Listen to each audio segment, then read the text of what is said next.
السلام علیکم ورحمۃ اللہ وبرکاتہ۔ بسم اللہ الرحمن الرحیم۔ عزیز طالبات، آج ہم ابو داؤد سری شریف جلد ثانی کا سبق نمبر 24 صفحہ نمبر 523 سے 524 تک انشاءاللہ پڑھیں گے۔ اس کا پہلا باب ہے باب الشراب من فی السقاء۔ یہاں سے انشاءاللہ سبق ہوگا۔ نیت کر لیں کہ یا اللہ میں آپ کو راضی خوش کرنے کے لیے آپ صلی اللہ علیہ وسلم کی مبارک احادیث کو سیکھ رہی ہوں، تاکہ پیارے نبی صلی اللہ علیہ وسلم اور صحابہ کرام والا ایمان، یقین، علم، عمل، اخلاص، اخلاق اور تمام ظاہری باطنی صفات میرے اندر پیدا ہو جائیں۔ انشاءاللہ جو سیکھوں گی اس پر عمل کروں گی، پوری دنیا تک پہنچاؤں گی، تاکہ پوری دنیا میں اللہ کا پورا دین بھی زندہ ہو، دین بھی زندہ ہو۔ اب سبق شروع کرتے ہیں۔ بسم اللہ الرحمن الرحیم۔ اللہم صلی علی سیدنا محمد النبی الامی وعلی آلہ وسلم تسلیما۔ باب الشراب من فی السقاء۔ عن ابن عباس رضی اللہ عنہما قال نہى رسول اللہ صلی اللہ علیہ وسلم عن الشراب من فی السقاء وعن رغوب الجلالة والمجثمة۔ قال ابو داود رحمہ اللہ تعالی الجلالة التي تأكل العذرة او كما قال النبي صلی اللہ علیہ وسلم تأكل العذرة او كما قال النبي صلی اللہ علیہ وسلم۔ حضرت عبداللہ بن عباس رضی اللہ تعالی عنہما سے روایت ہے کہ رسول اللہ صلی اللہ علیہ وسلم نے منع فرمایا عن الشراب من فی السقاء، کہ نبی صلی اللہ علیہ وسلم نے مشکیزے میں منہ لگا کر پانی پینے سے منع فرمایا، اور سواری سے جو نجاست کھانے والے جانور کی سواری سے، یعنی نجاست کھانے والے، گندگی کھانے والے جانور پر سواری کرنے سے منع فرمایا، اور اس جانور سے جسے باندھ کر تیر مارا گیا ہو، مجسمہ، اس جانور سے منع فرمایا جس جانور کو باندھ کر تیر مارا گیا ہو۔ امام ابو داؤد رحمۃ اللہ علیہ کہتے ہیں کہ الجلالۃ التی، کہ جلالہ وہ جانور ہے، تاکل العذرۃ، جو نجاست یعنی گندگی کھاتا ہے۔ تو مشکیزے کے منہ سے منہ لگا کر انسان اپنا منہ، مشکیزے جس برتن کے اندر پانی رکھا جاتا ہے عموماً وہ چمڑے کا مشکیزہ مراد ہے، تو اس کے منہ کے ساتھ انسان اپنا منہ لگائے اور وہاں سے پانی پی لے، اس سے منع کیا۔ اس میں کیا حکمتیں ہیں ممانعات کی؟ ایک حکمت یہ ہے کہ پانی ضرورت سے زیادہ استعمال نہ ہو، اور دوسرا جسم اور لباس پر پانی پیتے ہوئے گر نہ جائے، اور تیسرا بیک وقت زیادہ مقدار میں پانی چلا جائے کہ وہ حلق اور معدہ کے لیے نقصان دہ ہو سکتا ہے اور نقصان دہ ہے۔ اور چوتھی حکمت اس ممانعات کے اندر یہ ہے کہ مشکیزے میں موجود کوئی تکلیف دہ چیز پانی کے ساتھ پیٹ میں نہ چلی جائے، تو اس بنا پر منع کیا گیا ہے۔ مشک چمڑے کی ہوتی ہے، اس سے منہ لگا کر پانی پینے کا حکم یہ ہے کہ جمہور کے نزدیک نہ ہی تنزیہی ہے اور ارشادی ہے۔ البتہ امام مالک رحمۃ اللہ علیہ نے بلا کراہت مطلقاً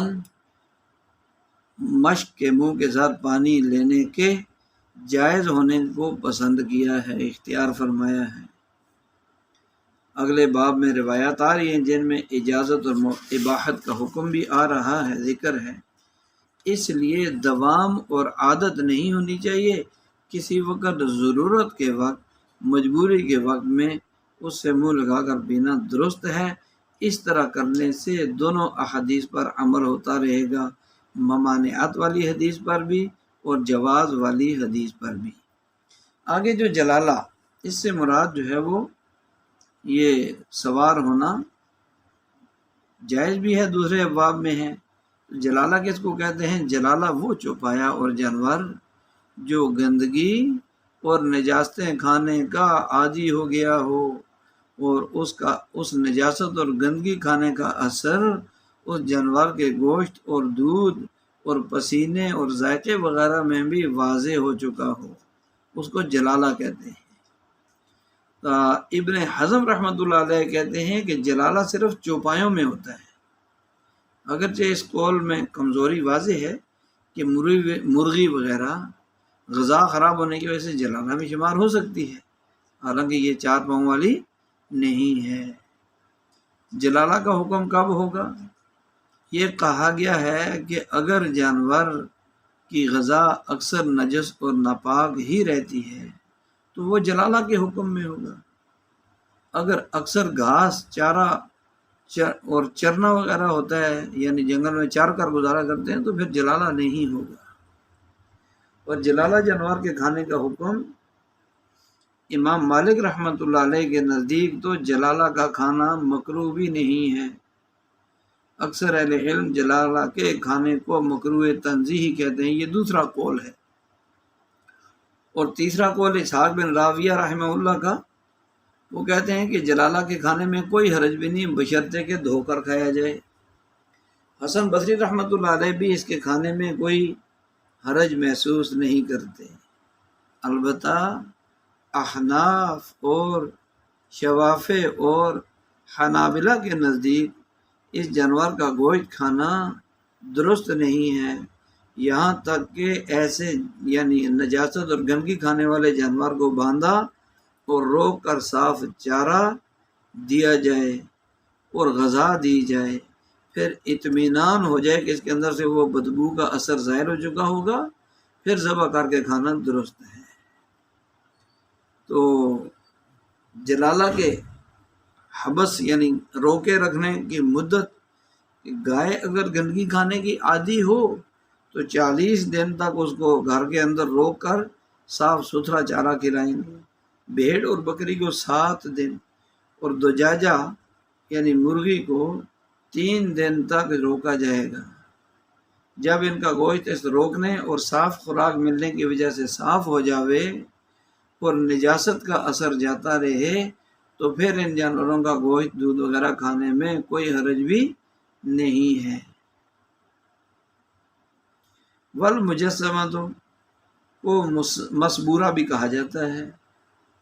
یہ کل حیوان یونسا و یرما لیقتل، یعنی مجسمہ یا مسبورہ وہ جانور اور پرندہ جس کو ذبح کرنے پر قدرت ہونے کے باوجود، یعنی ذبح تو کیا جا سکتا ہے، اس کو قابو کرنا ذبح کرنا مشکل نہیں، اس کے باوجود باندھ کر نشانہ بازی سے مارا جائے، تو یہ اس کے اندر چونکہ ذبح کا شرعی طریقہ نہیں پایا گیا، تو ذبح شرعی نہ پائے جانے کی وجہ سے یہ جانور حرام ہے۔ اور جانور حرام تو بعد میں ہوگا، جس عمل اور طریقے اس کو مارا گیا وہ عمل اور طریقہ بھی حرام ہے، وہ عمل اور طریقہ بھی حرام ہے۔ اگلا باب ہے باب فی اختناث الاسقیتی۔ عن ابی سعید الخدری رضی اللہ عنہ ان رسول اللہ صلی اللہ علیہ وسلم نہا عن اختناث الاسقیہ او کما قال النبی صلی اللہ علیہ وسلم۔ حضرت ابو سعید رضی اللہ عنہ کہتے ہیں کہ رسول اللہ صلی اللہ علیہ وسلم نے منع فرمایا مشکیزوں کا منہ موڑ کر پانی پینے سے، مشکیزوں کا منہ موڑ کر پانی پینے سے منع فرمایا۔ منہ موڑنے کا کیا مطلب؟ یعنی مشک یا مشکیزہ پتھر وغیرہ کا جو آج کل مٹی کا ہوتا ہے، اس کے منہ کو ایسا موڑ کر پینا جیسے توڑا جا رہا ہے، ٹیڑھا کر کے پینا۔ تو یہ جو ہے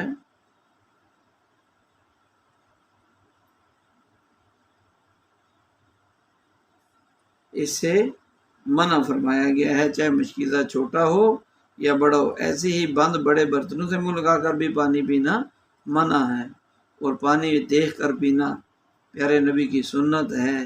3 سانس میں پینا سنت ہے، اور ہر سانس کے وقت برتن کو منہ سے دور کرنا الگ سنت ہے۔ تو اس میں بہت سارے اندیشے ہیں۔ مٹی کا برتن، اس کے اندر تو کچھ نہیں نظر آتا کیا ہے، چمڑے کا مشکیزہ کوئی نظر نہیں آتا، بکری کی کھال کی مشق، کوئی پتہ نہیں چلتا اندر کیا ہے، کوئی اس کے اندر زہریلی چیز ہے، کوئی سانپ کا چھوٹا سا بچہ وغیرہ ہے، کوئی اور ایسی چیز ہو سکتی ہے جو پانی کے ساتھ ہی اندر چلی جائے۔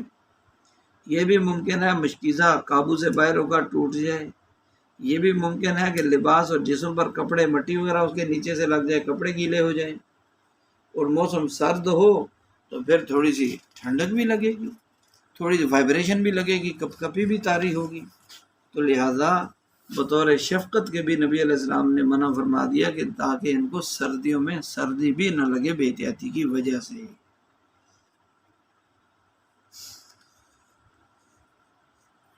عن عیسیٰ ابن عبد اللہ رضی اللہ تعالی عنہما رجل من الانصار عن ابی ان النبی صلی اللہ علیہ وسلم دعا بإداوة يوم احد فقال اخنث فمل إداوة ثم شرب من فيها او كما قال النبی صلی اللہ علیہ وسلم۔ حضرت عبداللہ انصاری رضی اللہ تعالیٰ عنہ کہتے ہیں کہ رسول اللہ صلی اللہ علیہ وسلم نے دعا منگوایا بِإِدَاوَةٍ ایک مشکیزہ غزوہ احد کے دن، فقال پھر آپ علیہ السلام نے فرمایا اخنس اس کا منہ موڑ دو، اخنس فمل اداوت مشکیزے کا منہ موڑو، ثم شرب من فیہا پھر نبی علیہ السلام نے اس کے منہ سے پانی پیا۔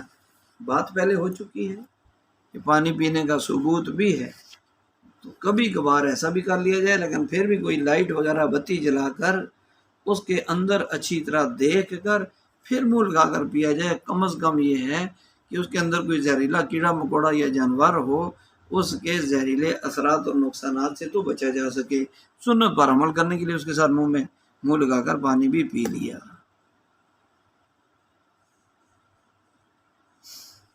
باب فی الشرب من سلمۃ القدح، پیالے میں ٹوٹی ہوئی جگہ سے پانی پینا۔ سلمہ ٹوٹی ہوئی جگہ، ٹوٹن پیالہ، کٹورا، پلیٹ ٹوٹی ہوئی، پیالہ چائے والا کپ ٹوٹا ہوا، تو یہ جہاں سے اس کا ٹکڑا ٹوٹ چکا ہے اس جگہ سے پینے کے بارے میں یہ باب ہے۔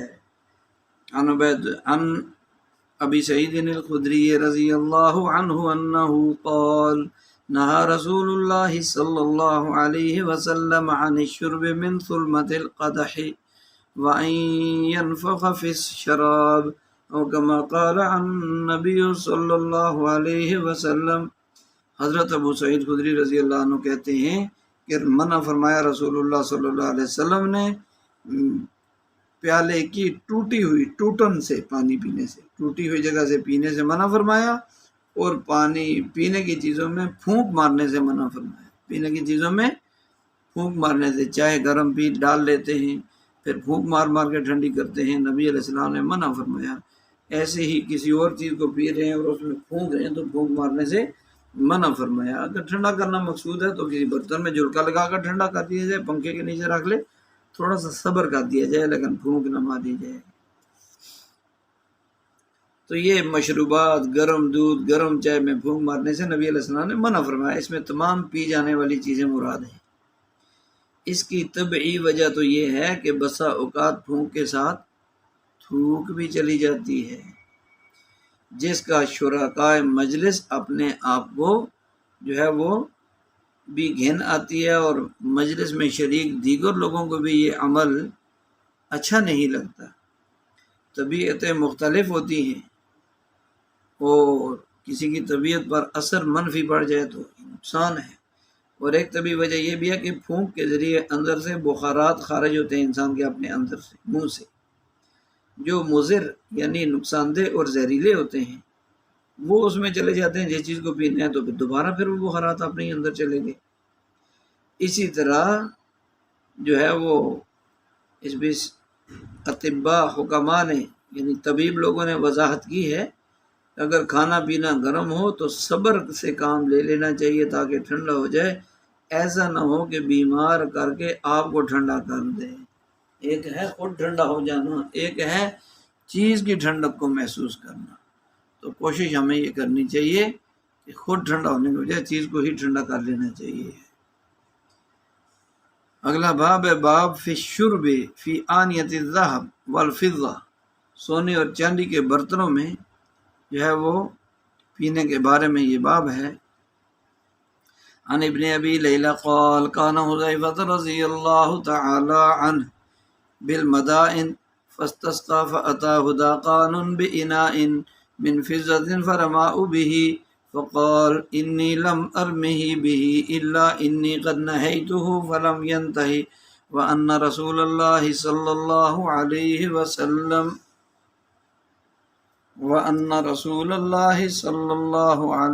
وسلم نهى عن الحرير والديباج وعن الشرب في آنية الذهب والفضة وقال هي لهم في الدنيا ولكم في الآخرة أو كما قال رضي الله تعالى عنه۔ تو حضرت ابن ابی لیلہ کہتے ہیں کہ حضرت حذیفہ رضی اللہ تعالیٰ عنہ بالمدائن، مدائن میں تھے، فاستسقى، تو انہوں نے یعنی حذیفہ رضی اللہ عنہ نے پانی مانگا۔ دہقان زمیندار کو کہتے ہیں، ایک زمیندار چاندی کے برتن میں پانی لایا بإناء من فضة۔ حضرت حذیفہ رضی اللہ عنہ کے پاس ایک کسان جو ہے وہ زمیندار چاندی کے برتن میں پانی لایا۔ حضرت حذیفہ رضی اللہ عنہ نے اس برتن کو پھینک دیا اور فرمایا کہ میں اس برتن کو کبھی بھی نہ پھینکتا،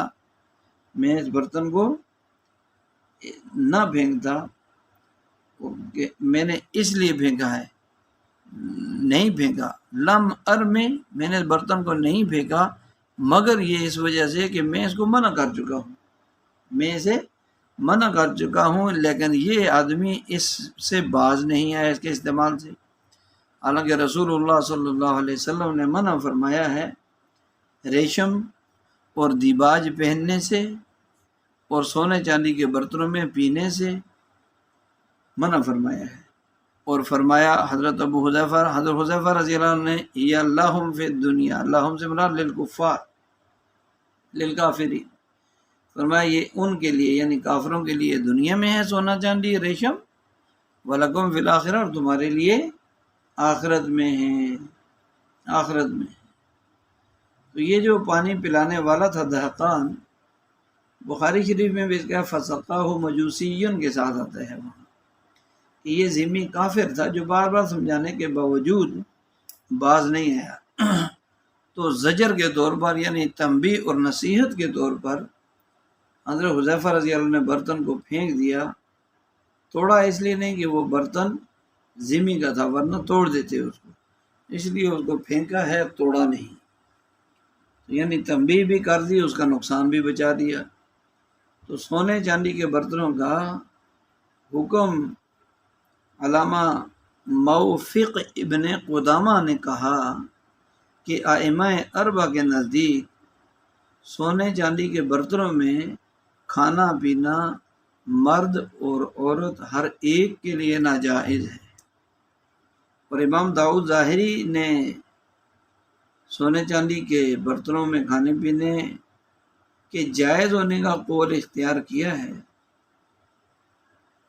ان برتنوں کے استعمال میں فخر و تکبر، اسراف اور اجمیوں کے ساتھ تشبیہ وغیرہ کئی قباحتیں، کئی برائیاں ہیں، اس وجہ سے یہ منع ہے۔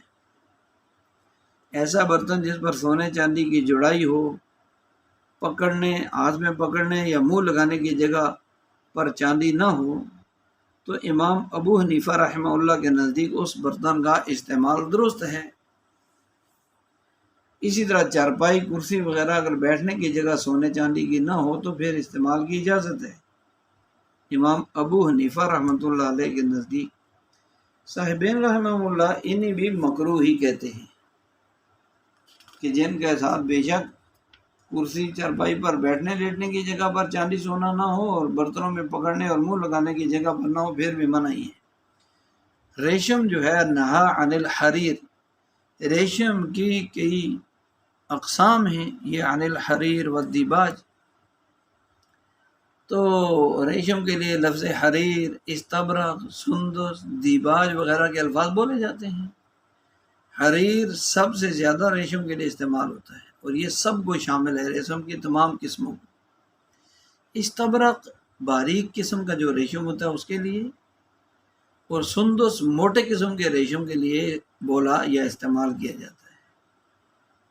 تو ریشمی لباس کے استعمال کے متعلق بھی کچھ مسائل ہیں جن کو ہم نے توجہ سے سننا بھی ہے اور انشاءاللہ عمل بھی کرنا ہے، اور پھر پوری دنیا تک پہنچانا بھی ہماری ذمہ داری اور ضرورت ہے، کیونکہ ہم نبی خاتم النبیین رحمت صلی اللہ علیہ وسلم کے امتی ہیں۔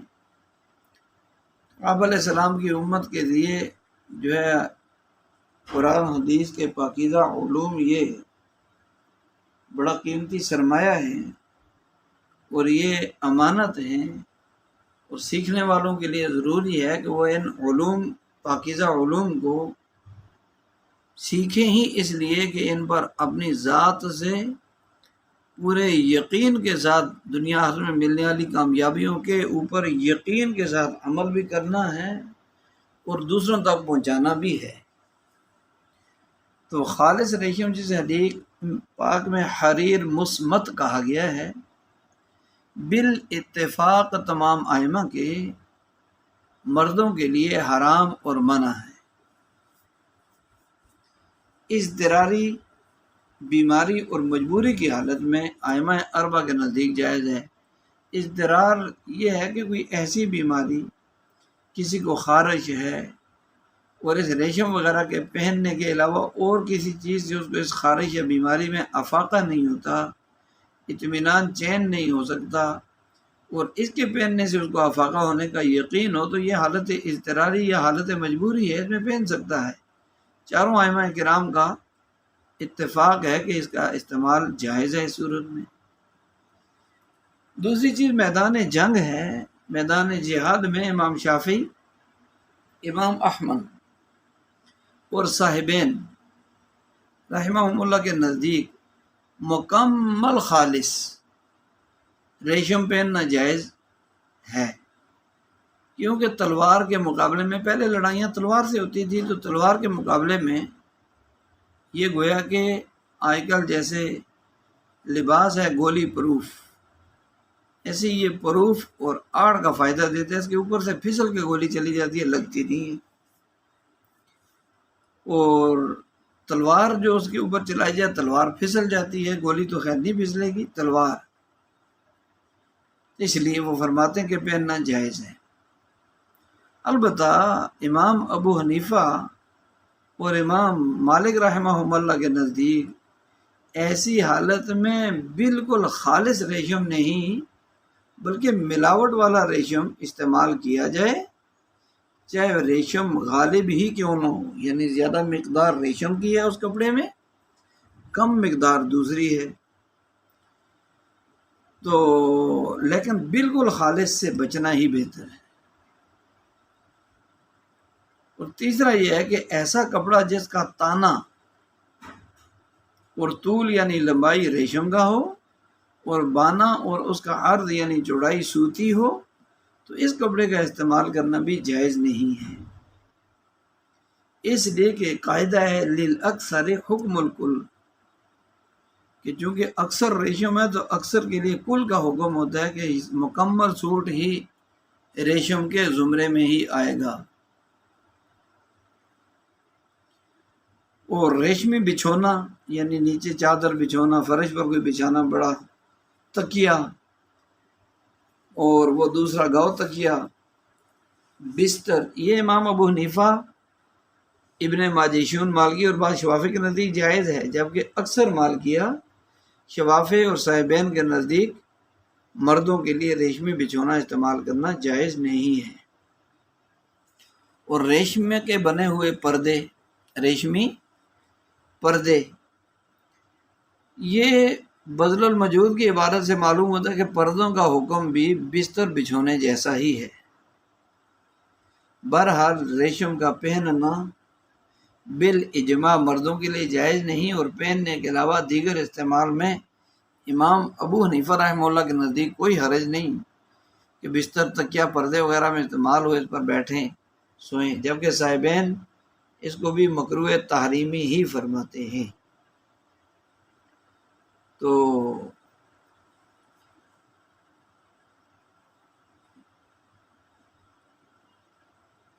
اس کے لیے جو ہے بہرحال اللہ تعالی ہمیں نہ حدیث کی سمجھ اور عمل کی توفیق اور قبولیت اپنی بارگاہ میں نصیب فرمائے، یہ سمجھنے کی بات ہے۔ آگے عن جابر بن عبد الله رضی اللہ عنہما قال دخل النبي صلی اللہ علیہ وسلم ورجل من اصحابه على رجل من الانصار وهو يحول الماء في حائطه فقال رسول الله صلی اللہ علیہ وسلم